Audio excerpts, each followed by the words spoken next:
Ayun, may galab shoutout po sa inyong lahat, Luzon, Visayas at Republic of Mindanao ni Digong.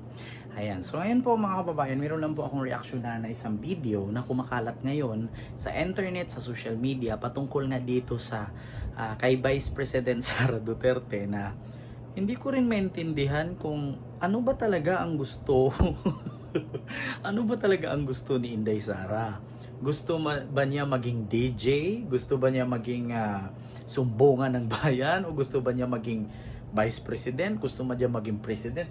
Hindi ko rin kasi maintindihan mga kababayan. Wala na sa hulog, sabi nga nila. Kasi alam niyo kung bakit? Meron kasing isang reporter na nag-interview kay Sara na ano daw ang masasabi ni Inday sa mga ex, sa mga sawi ngayong Pasko. Ngayon, nagulat din ako na instead na tanungin ng reporter na, Ma'am, anong masasabi mo patungkol sa ekonomiya ng Pilipinas na ang taas ng tax, ang mahal ng bilihin, paano ang solusyon para gawin natin tong ganito, para maibsan yung ganyang problema. Aba, nung tinanong si Inday, anong masasabi mo sa mga hiniwalayan ng jowa, mga malungkot ang love life ngayong Pasko? Ito po, actually, ito ang mensahe ni Inday sa kanyang ex na si Jan Amores. No? Ako nagtatanong lamang, ito nga bang mensahe ni Inday na I hope our heart will reignite? So, para ba yun kay Jan Amores? Nagtatanong lang.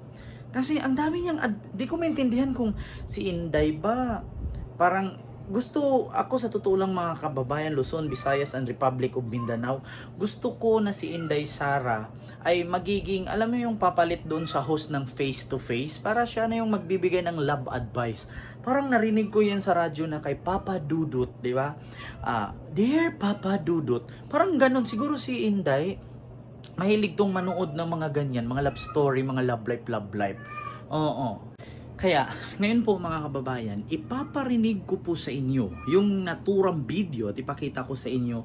Ang galing-galing ni Inday mag-advise pagdating sa mga love life. Actually, talaga mga kababayan, hindi ko naman sinabing nagminupos na si Inday. Actually, si Inday tao rin, nakakaramdam ng sakit, nakakaramdam ng sugat pag nasugatan, nakakaramdam din ng libog.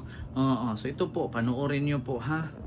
Ko sa mga ex ng mga sawi ay i-greet ninyo sila or i-message ninyo sila on December 24 or December 25 ng Merry Christmas and kung ano man yung personal na Christmas greetings ninyo sa kanila at baka this will reignite the fire between the exes.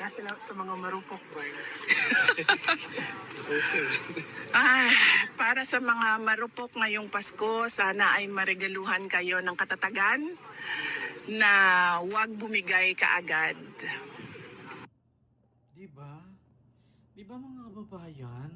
Sa totoo lang, ay ambot ni mo day. Day, Inday, ginuo ko day. Kada ko kay problema sa Pilipinas day, mahal ang bilihin, mataas ang tax, mataas ang kuryente at tubig, mahal pa ang upa sa bahay. Tapos sa mga love advice, ang galing mong mag-advise. Tragis na yan day. Day, ba't hindi ka na lang naging hindi ka na lang naging radio DJ, naging radio announcer? Ay, ambot, galibog man ang bayot.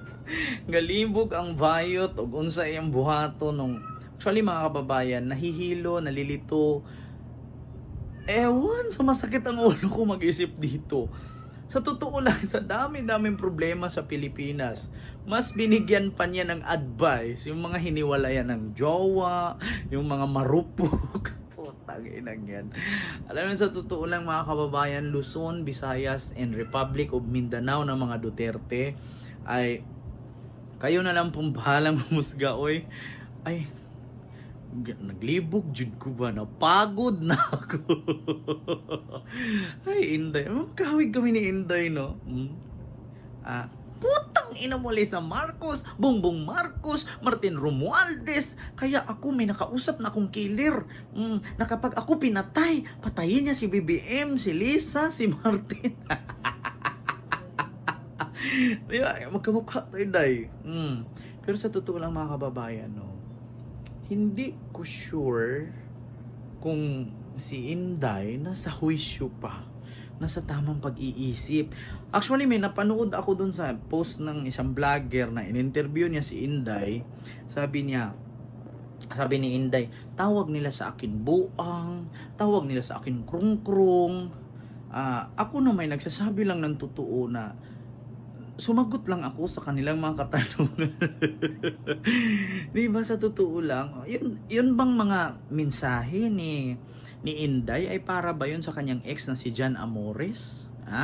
Actually kasi itong ex na si Jan Amores ay narinig ko lang po ito sa isa ding vlogger mula kay Nino Barsaga at saka dun sa isang panauhin na nagbulgar na may binibigyan nga daw itong si Inday na isang basketball player. Si Jan Amores pala yun. Kaya, yun ba ay isa sa mga mensahe ni Inday sa mga ex niya? Actually, mga kababayan, sa totoo lang, nahihirapan din po talaga ako mag-isip. Bakit pag tinanong siya pagdating sa confidential fund, hindi niya masagot-sagot? Bakit pag tinanong siya kung saan niya nagastos, sinong nag-withdraw, anong pinagastusan, sabi niya wala daw siyang masagot kasi sabi niya abogado na lang daw ang sasagot, ganito ganyan, tapos nag-present na daw ang COA, okay naman daw. Pero yung present nga niya ng mga pangalan, imbento lang, tapos peke pa. Tapos nung chinek ngayon sa PSA, sa Philippine Statistic Authority or dating NSO, walang record, walang birth certificate. Pero pagdating sa interview sa Love Life, ang daming alam ni Inday. Ang galing.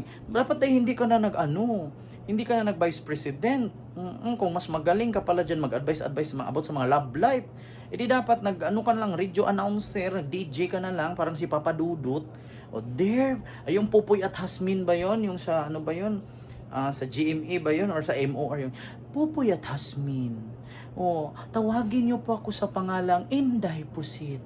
Ako po kasi pinagpalit sa mas maganda sa akin. Magaling umarte, artista po siya.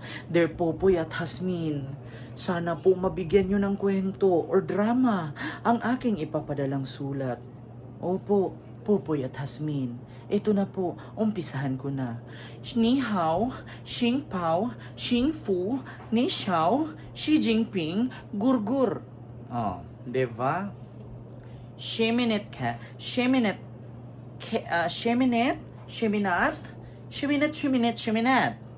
Gurgur. Diba? Kaya sa totoo lang mga kababayan, hindi ko rin lubos maisip kung talagang si Sara Duterte ba ay para sa bilang vice presidente or bilang love advisor. Kayo na lang pong humusga mga kababayan. Kasi pagdating sa love life, dito mo talaga maisip na talagang pagdating sa love life, magaling si Inday. Kasi actually, tayo mga Pilipino, kahit nga hindi Pilipino, ramdam to Tayo bilang tao, nakakaramdam ng libog, nakakaramdam ng sakit, nakakaramdam ng utot, nakakaramdam ng gutom, di ba? Tao din po tayo. Pero kapag na-experience kasi natin yung isang bagay, mabilis tayong sumagot, di ba? Actually si Inday kaya magaling sumagot pagdating sa love life sa mga ex-ex, experience niya kasing naiwan, na-experience siyang nahiwalayan. Nagsawa na siya sa titi, kaya naghanap ng puki, di ba? Ganun lang naman. Hindi kanya inisip na pumunta siya ka Wangod. Akala niya pagdating kay Wangod, hahawakan din siya. Wala naman siyang titi. Kasi actually mga kababayan, kadalasan po sa mga nagpapatato po doon kay Wangod na mga kalalakihan, hinahawakan po ni Wangod yung bayag. Pero hindi ko alam si Inday, pumunta doon kay Wangod, akala niya siguro may bayag siya. Wala po siyang bayag. Kaya nagkakamali siya. Minsan kasi wala sa huwisyo talaga. So, ganyan ba? Gusto nyo? Sa sunod? Maging Pangulo? Bahala na kayo mag-isip po Diba? So, yun lang mga kababayan. Luzon, Visayas, and Republic of Mindanao ni Digong. Mag-ingat po kayo palagi.